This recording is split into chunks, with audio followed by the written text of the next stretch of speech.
Up to now, we've covered a lot of different things. A little bit of this, a little bit of that, an introduction here, an introduction there, to economics and basic principles, supply and demand, and a little bit about the GDP and consumer price index. Now we're actually starting the course. Now we're actually studying macroeconomics. Now, everything we've done so far, we've needed to know, but now we're actually studying the macroeconomy. So I'm going to start out with a little introduction to the business cycle. Okay? If we plot GDP over time, it goes something like this. Okay? Up and down. So as we go through time, GDP tends to rise and it falls, and it rises and it falls. That is called the business cycle.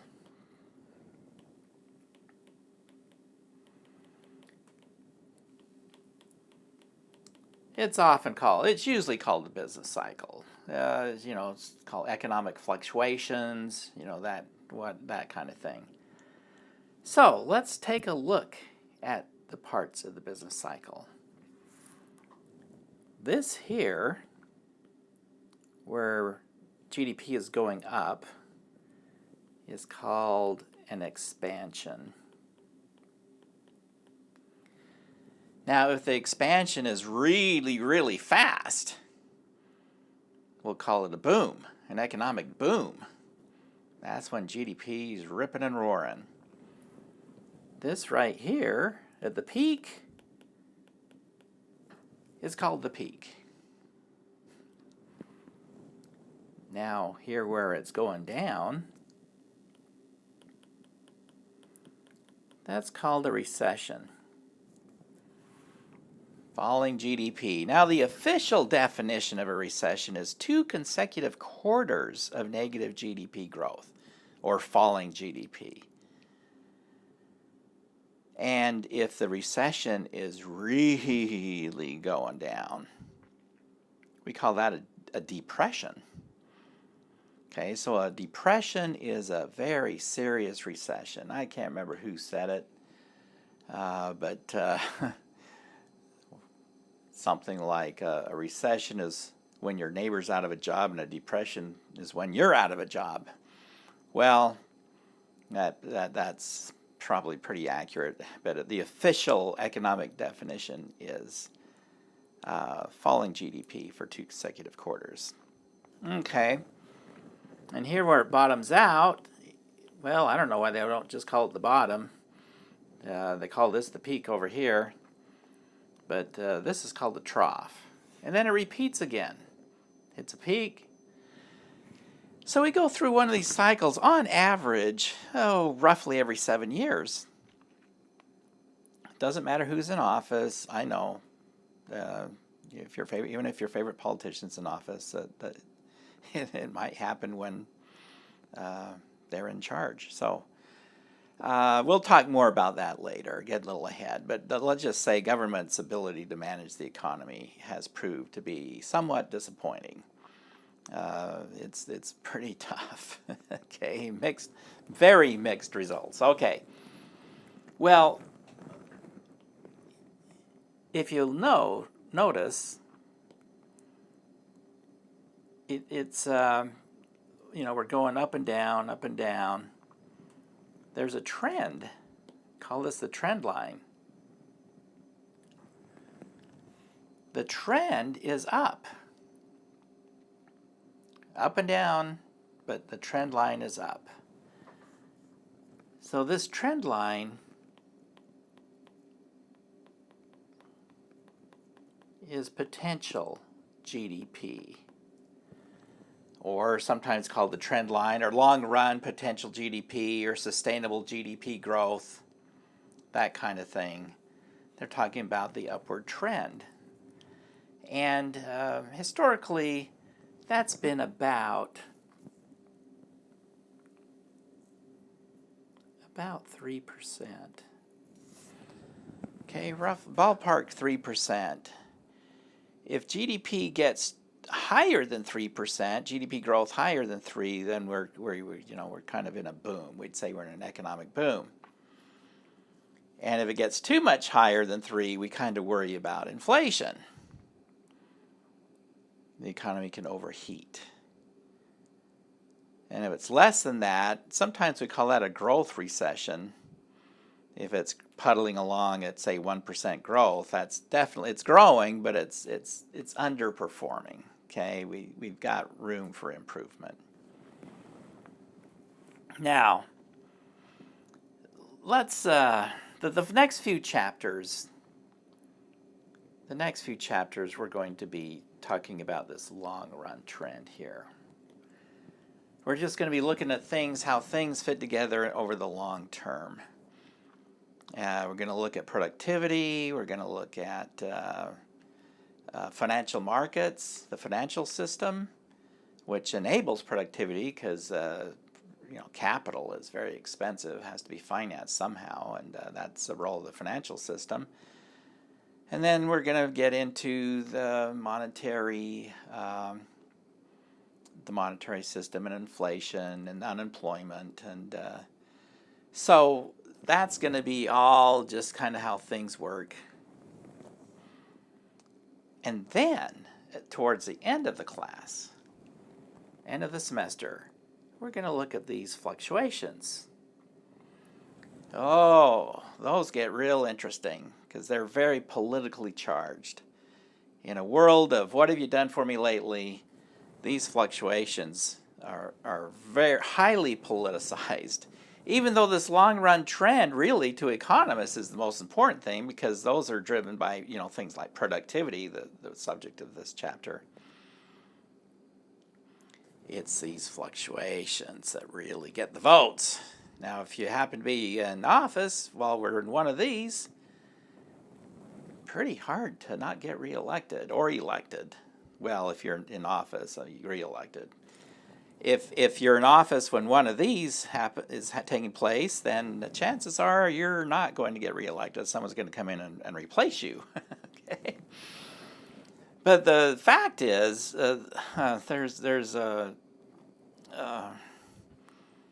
are going to happen no matter what. Okay. Politicians, it's fair game. Politicians like to take credit for everything in the universe that's going well. They did it. Well, whether they did it or not, okay, I guess in that kind of world, it's only fair that they get the blame for everything that happens in the universe, whether they did it or not. Well, whether they really did or not. Okay, so I mean that's the game they're playing. But you know what? I guess the odds are in your favor since we only have one of these recessions every 7 years or so. So, if you've got like 6 or 7 years of expansion to one of a recession, well, okay, I'll take those odds too if I were a politician. Well, whatever, okay? This course isn't about politics, though I guess we're going to have to get into politics a little bit when we talk about this business cycle. Well, let's talk a little bit about some of the things that take place during an during this business cycle. Let's just take a look here. Okay, now GDP is going up during an expansion. Well, that's the definition of an expansion, so that's a little bit redundant. So we've got rising GDP, that's an economic expansion. So when GDP is rising, that means production's up, that means, goods and services are up. There's more of them, more being produced. Unemployment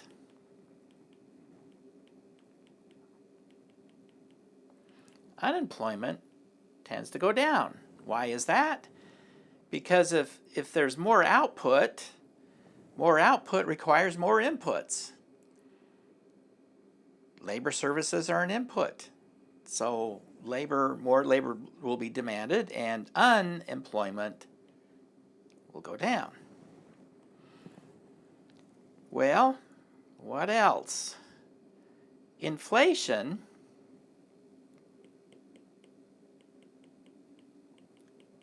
tends to go up a little. Okay, well, I shouldn't say a little. It can go up. Okay, it depends on what else is going on. And as we'll see when we talk about inflation, usually that's a function, in the long term, that's a function of the money supply.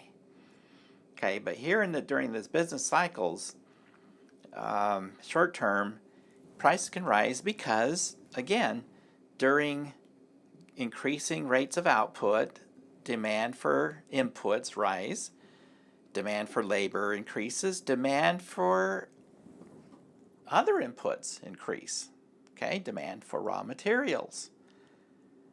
You know, and as the firms are competing for these inputs, it drives up their price. So you may see wages going up.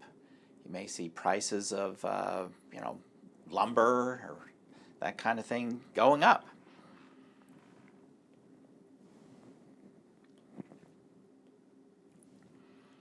And, well, stock prices tend to rise. Why is that? Because if there's an expansion, there's more output, more going on, more activity, higher profits. And stock is ownership in a firm. When you own stock, you own the firm. So if you own 10 shares of a company and they've got 100 shares outstanding, you own 10% of that company. And so, yes, the higher the profits, the more valuable that company is, and therefore people will pay more to own it. The price of ownership is the stock price. And the dollar. The dollar tends to rise. Well, the dollar, if our economy is going well, GDP's up and stock prices are up, that makes the U.S. economy a desirable place to invest in for foreigners, right? People overseas. They're going to look at our economy, hey, let's invest in the U.S. What do they need? They need dollars to do that. They're going to have to convert their currency into dollars, and then with those dollars, make the investment. So demand for dollars increases, increasing the price of dollars relative to other currencies. Now, during a recession, well, everything's just the opposite, okay? GDP is going down. That's the definition of a recession. Unemployment is going up because if output is going down, you don't need as many inputs, and one of those inputs is labor services, and so you're going to start laying off workers. Inflation, well, that'll ease prices. If there's less output, and less demand for inputs, that's going to take pressure up of prices, and you might have inflation falling, or you might actually have falling prices, which is called deflation. Stocks, well, stock prices are going to go down. Less output, less profit. The value of the ownership in the company, it's not worth as much now because profits aren't as high, and people will pay less for those shares of stock. Some people, that will sell their stock, and the price will go down, and the dollar tends to go down because now the U.S. is not as desirable to invest in, and the demand for those dollars to invest will subside. Now, it's not exactly like, okay, everybody, 1, 2, 3, GDP up, unemployment down, inflation up. Actually, unemployment, that may take place very late in an expansion, because if we're coming out of a recession, businesses want to make darn sure that this really is a sustainable expansion. I mean, they want to make sure this really is happening before they run back, because labor is the most expensive input of any production process. That labor is the most expensive, and they want to make sure before they start bringing back people to work or hiring people. So that might actually take later. That's as inflation. In the beginning, you don't have that intense demand. You're not outstripping supply necessarily, but more towards the end. Stock prices, well, that'll often lead an expansion. It's the anticipation. Sometimes we may still be in a recession here, but if people think that expansion is about to start, you'll see stock prices going up before. Well, that's kind of what we're seeing now. Okay, we've got stock prices. We're really in a recession still. Technically, I mean, it's been a very unusual turn of events. We've had the economy just kind of shut down as we just stopped. It's like we put on the brakes and, okay, stop because of this coronavirus. But stock prices have, and the stock market crashed back in March. Oh my goodness, panic. But you know what? After a couple of months, people started to feel a little more comfortable, like, okay, this is bad, but you know what? It's going to get better, and it has. But we're still kind of tender there. Things are flaring up again now. This is disconcerting. But there's a vaccine, maybe on the horizon. Let's hope. Let us hope. Well, anyway, yeah, we're seeing stock prices up there in anticipation of coming out of this thing and roaring right along. Well, okay. That's our little introduction to the economy. And there we go. Again, we will focus on this for the next few chapters, and then at the end we're going to go to short-term fluctuations and focus on that. So that is it for our intro. We'll now pick up with productivity.